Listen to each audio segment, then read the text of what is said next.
today's video mga lodi. Break time! Kainan na!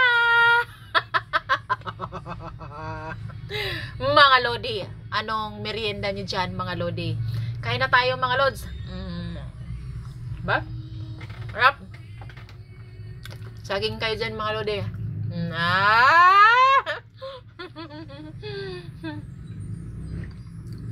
Ayos ang saging. Araw-araw saging. Masaya ang buhay mga lodi. Ito talaga mga lodi. Tamang-tama sa ating katawan ang saging. Grabe ang ulan mga lodi, no? Grabe. Ang lakas.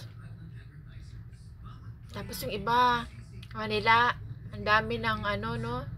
Ang hirap isipin, ang hirap imagine na kakaiba na talaga ang mundo ngayon.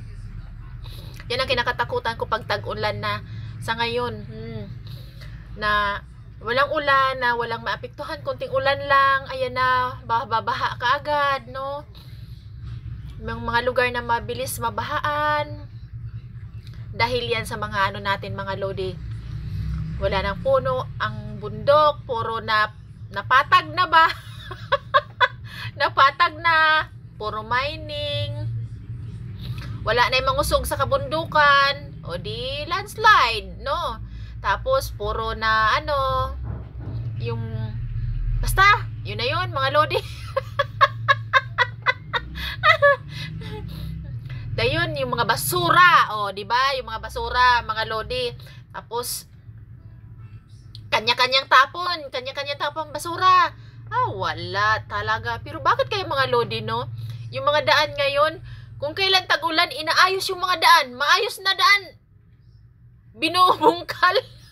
Inaayos. Kung saan yung mga, ano, mga lodi na mga daan, na mga kanal, na mga nagkandabara-bara na, hindi inaayos, no, mga lodi?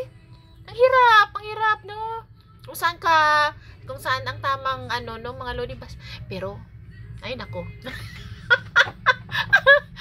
Ang dami kong gustong banggitin. So mahirap no mga lodi.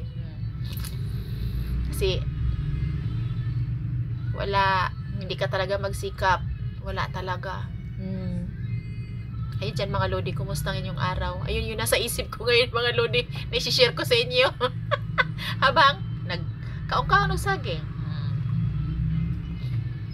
Gayon? Engage.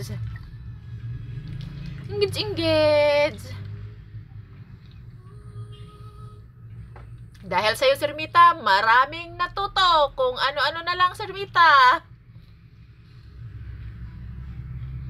Mga lodi. Thank you for watching, mga lodi.